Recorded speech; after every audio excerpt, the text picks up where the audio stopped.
this is Terry, and I'm going to read you my story about meeting Bob. I am wearing my wedding dress and a necklace that I wore at my wedding.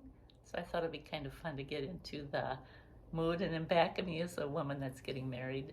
It's one of my paintings that I got. So anyway, this is called Meet Bob. I met an artist from Market Fest who introduced me to her husband.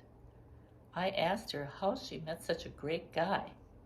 She leaned over and quietly told me she ordered him from God. She told me she wrote her letter and she wrote "Must love country music" and "I want a single white rose as a sign." She wanted me to think about what you want in a man first. Make sure you don't overlook things. She suggested writing it down in a letter to God. Well, she had a blind date and saw the cowboy boots through the door, and he was holding a single white rose. She knew it was him.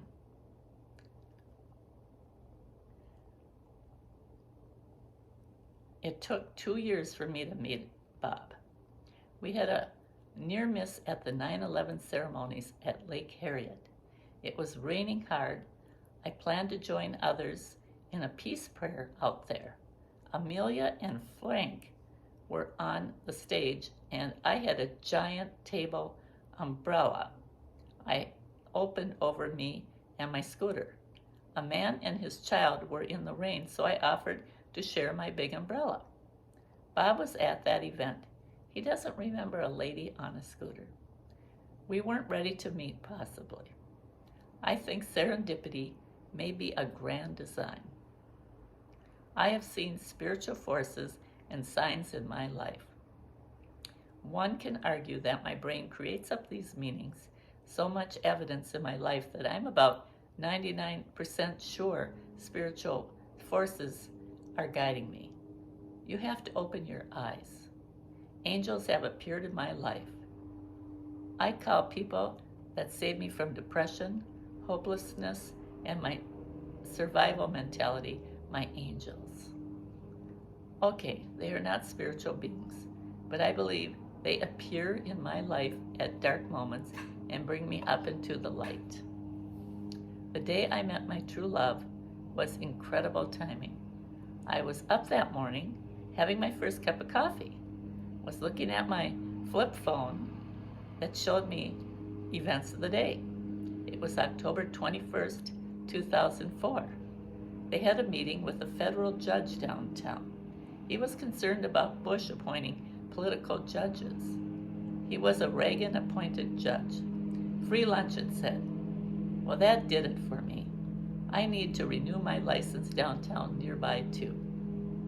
So I had to hustle. It was in 45 minutes. I pet Stimpy, poured my coffee in a travel cup, threw on my uniform, which I call the clothes I wore yesterday, raked my hair with my comb, and the cat and I left the house.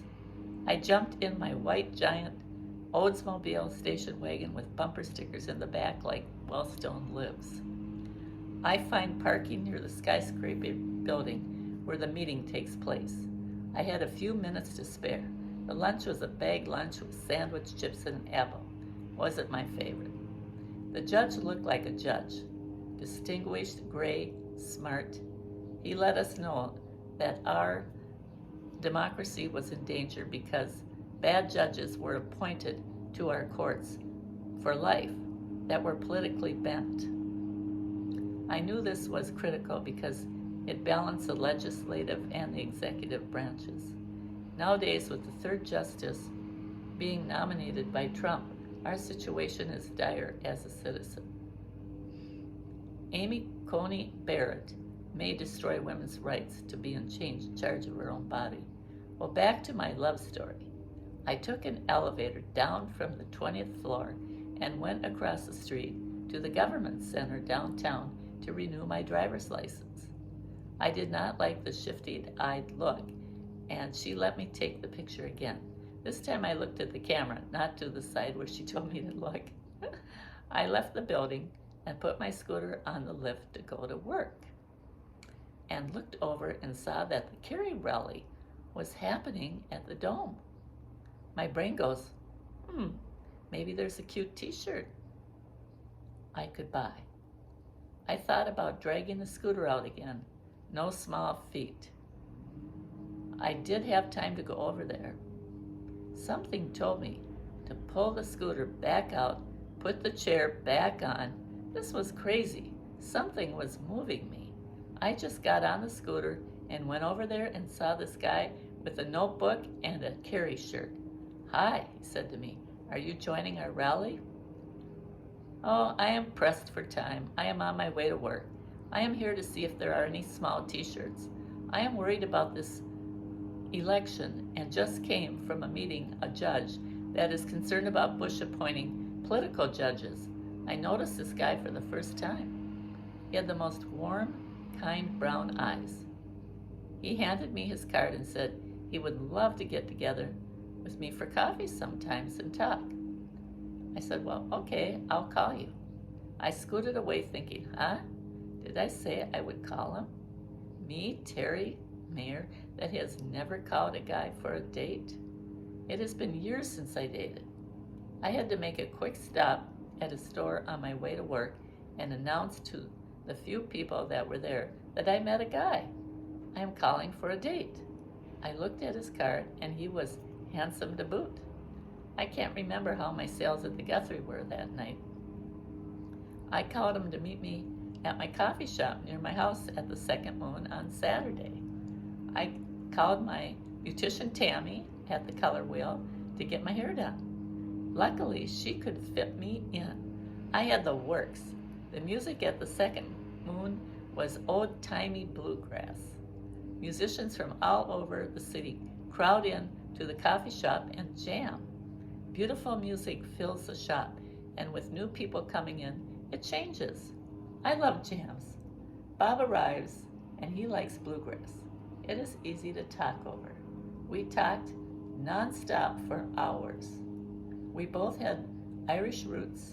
He went to school in Ohio and heard good bluegrass there. He coordinates to the Democratic Party. He grew up in Long Island, New York City. My list for a husband was being checked off. We have been here for hours. And then he asked, would you like to come to my place for dinner? I hesitated. Oh, there's my love right now coming through the door. Hi, Bob. Hi, Terry. Okay. Okay, well, that's perfect timing. I don't go to some guy's place on first dates. Something told me say yes. I said, okay. He wrote down his address. He lived downtown. That shouldn't be hard to find, I thought. I am driving all over downtown looking for this address that I could not find. Good thing I started out early. Finally, after about half an hour, I find Grant Street. It was a tall, dark building. The front of the building looked pretty fancy. Grant Park condos. At that very moment, I kid you not, my son calls me from boot camp. He has been there for 2 weeks. He says, hi, Mom, in his baritone voice. It is much lower than I remember. I am so glad to hear from you. How are you? I'm good. How are you, Mom? Well, actually, I'm going on a date. I tell him in a hesitant tone. I am in front of his place now. He invited me at the coffee shop this morning. What do you mean you just met him? You should not go. You tell him I have an AK-47 and I know how to use it. Well, I will do that. I was so happy to hear from Sam and worry so much about him going into combat. He would be sent over and I was praying he wouldn't see combat. Well, I digress. Back to Bob. I go in the building and a lady with class named Virginia says, may I help you, ma'am? Whom are you visiting? The lobby is rich with marble floors, but the rest of the building interiors are all under construction. Bob Day, I answered with a question. He is in 911. Take the West Bank elevators. No lie. 911. That was his condo number? I took the elevator up, scared and filled with trepidation. What is wrong with me? Why would I agree to this?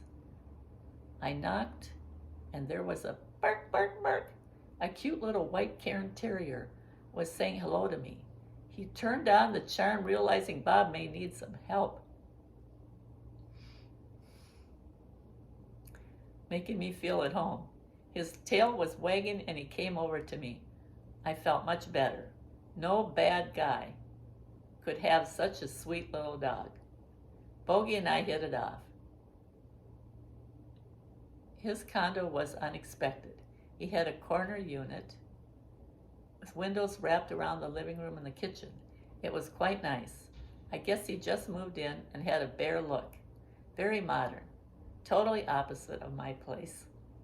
We had spaghetti dinner from a jar doctored up to taste good, had a good time that night, and shared with him my son's warning about his AK-47. I guess Sam shared it with Bob later. He didn't remember mentioning the gun. Apparently, his gun was not an AK-47. However, Bob remembers the threat. I was proud of him being protective. We had so much fun talking and wanting the date to continue. So he mentioned that his friend is in a bluegrass band that evening, and would I like to go? Delano's Pizza in the Uptown has bluegrass bands, and he happens to be playing there. How fun, and I like an adventure. I was having a ball. I chauffeured him in my big rig, my white custom cruiser, Oldsmobile wagon with many politically bent bumper stickers and a moon roof. He didn't object. The rest is history. Ha! We eventually asked his friend to play for us at our wedding. 1 year later, he proposed to me. He wanted to do it at the Dome where we met, but it was lightly raining. He took me out to a popular restaurant by the river in Minneapolis and proposed to me. He cut a picture of an artist ring that is custom made from an advertisement. This is what is so spiritual. I admired that ring by that artist in the airline magazine before I met him. I did not like rings. I didn't like big diamonds. They would be hard to walk on. I wear crutches, and some things are uncomfortable when I hold on to crutch and walk. I loved Bill Platty's work. The stones were colorful and inlaid. They were colorful in the ad. Sapphires and opals. They curved with the metal. So beautiful. I was choked up, and I could not believe he knew that ring was my favorite. I went with Bob over to his big home on Summit Avenue and picked out the gems and fitted for my ring. It was a ring that fit my finger beautifully. It has been 18 years, and it has never been off my finger. Let me show you the... Oh, wait. I don't know if you can see it there. I can't see it, you seeing it, but anyway, it's still on my finger. But thank you so much for listening to the Bob story, and I'll get back to you for more.